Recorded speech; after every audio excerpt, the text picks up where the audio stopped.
तो hello student, आज के वीडियो में हम लोग पढ़ेंगे क्लास 10th के मैथ का चैप्टर नंबर फर्स्ट। ठीक है, ये वीडियो स्पेशल सीबीएसई बोर्ड के लिए है, ठीक है, या यूपी बोर्ड इंग्लिश मीडियम के लिए है।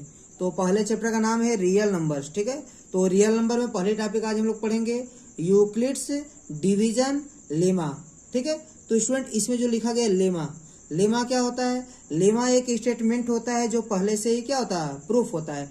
लेमा क्या है?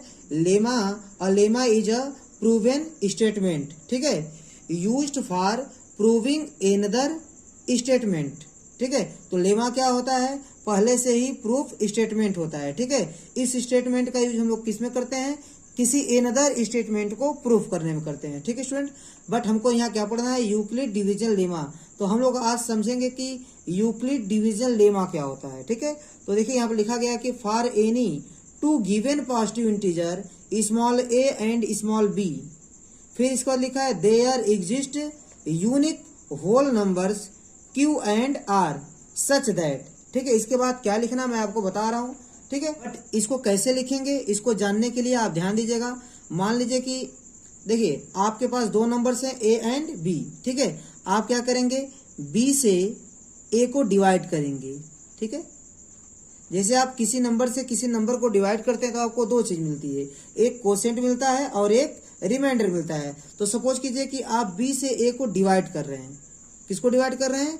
बी से ए को डिवाइड कर रहे हैं। तो बी से ए को डिवाइड करेंगे तो कुछ ना कुछ कोसेंट मिलेगा आपको। ठीक है, कुछ ना कुछ कोसेंट मिलेगा। फिर डिवाइड करते करते कुछ स्टेप जाने के बाद और लास्ट में आपको क्या मिलेगा? रिमाइंडर मिलेगा। ये बात तो पक्की है कि अगर आप किसी नंबर से किसी नंबर को डिवाइड करेंगे तो आपको कोसेंट और रिमाइंडर मिलेगा। आपके पास दो पॉजिटिव इंटीजर गिवन है। ठीक है स्टूडेंट, दो पॉजिटिव इंटीजर गिवन है। ठीक है, तो आप क्या कर सकते हैं? दो unique whole numbers q and r find कर सकते हैं। कैसे? एक नंबर से दूसरे नंबर को डिवाइड करके आप दो नंबर फाइंड कर सकते हैं, दो होल नंबर्स फाइंड कर सकते हैं, जिसको हम लोग कहेंगे क्यू एंड आर। देखिए यहाँ पे लिखा गया क्यू एंड आर। ठीक है, तो स्टूडेंट इसको आप क्या लिख सकते हैं? आप एक देखिए छोटे क्लास में आप पढ़े होंगे कि स्टूडेंट डिवाइडेंट बराबर या डिविडेंट बराबर divisor into quotient plus remainder होता है। ठीक है, तो यहाँ देखिए ए क्या है आपका? ए है आपका डिवाइडेंट। तो लिखेंगे हम लोग dividend is equal to divisor मतलब बी इनटू कोसेंट मतलब क्यू और प्लस क्या? रिमाइंडर मतलब आर।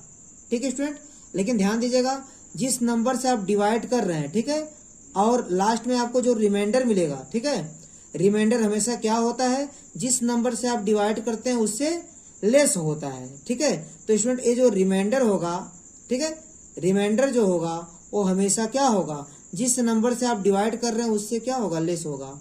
तो रिमाइंडर हमेशा क्या आता है? डिवाइजर से लेस होता है, छोटा ही होता है। सपोज दैट मान लीजिए कि यदि आप 2 से डिवाइड कर रहे हैं किसी नंबर को तो रिमाइंडर कभी भी 2 नहीं मिलेगा। ठीक है, क्योंकि रिमाइंडर में 2 आएगा तो आप 2 से फिर डिवाइड कर देंगे तो रिमाइंडर आपका क्या मिलने वाला है? अगर 2 से किसी भी नंबर को आप डिवाइड करेंगे, जैसे 2 2 जा 4, ठीक है, यह रिमाइंडर कितना मिलेगा? 1 मिलेगा। ठीक है, और देखिए यदि आपके पास ए है 2 है और आप 4 को डिवाइड कर रहे हैं तो 2 2 जा 4, रिमाइंडर क्या मिलेगा? 0 मिलेगा। ठीक है, तो स्टूडेंट ध्यान दीजिएगा, आप जिस नंबर से डिवाइड करेंगे रिमाइंडर हमेशा उससे क्या होगा? लेस होगा। ठीक है, तो आप यहाँ ध्यान दीजिएगा, आप बी से डिवाइड कर रहे हैं और आपको रिमाइंडर क्या मिल रहा है? स्मॉल आर मिल रहा है। ये जो रिमाइंडर स्मॉल आर है वो हमेशा क्या होगा? बी से लेस होगा। तो remainder less than r less than small b. But r की वैल्यू क्या हो सकती है? जो रिमाइंडर है इसकी वैल्यू क्या हो सकती है? इसकी वैल्यू 0 हो सकती है या फिर ग्रेटर देन 0 हो सकती है। तो आर की वैल्यू क्या होगी? ग्रेटर आर इक्वल 0 होगी। ठीक है, तो स्टूडेंट यही जो है, ठीक है, यह क्या है आपका? Euclid division lemma. तो यूक्लिड डिवीजन लेमा क्या है? जैसे देखिए for any two given positive integer, आपके पास ए और बी क्या है? गिवन पॉजिटिव इंटीजर है। ठीक है, दो पॉजिटिव इंटीजर क्या है आपके पास? गिवन है। ठीक है, तो ध्यान दीजिएगा, आप बी से जब ए को डिवाइड करेंगे तो आपको कुछ ना कुछ कॉन्सेप्ट मिलेगा, कुछ ना कुछ कोसेंट मिलेगा और कुछ रिमाइंडर मिलेगा। ठीक है, तो आप लिखेंगे dividend is equal to divisor into quotient plus remainder. ठीक है स्टूडेंट, तो A equal to B Q plus R और आर क्या है, ग्रेटर आर इक्वल 0 और लेस देन बी। ठीक है, यही आपका है यूक्लिड डिवीजन लेमा। ठीक है, तो स्टूडेंट उम्मीद करता हूं कि आपको यूक्लिड डिवीजन लेमा समझ आया होगा। ठीक है, तो मिलते हैं नेक्स्ट वीडियो में, तब तक के लिए धन्यवाद।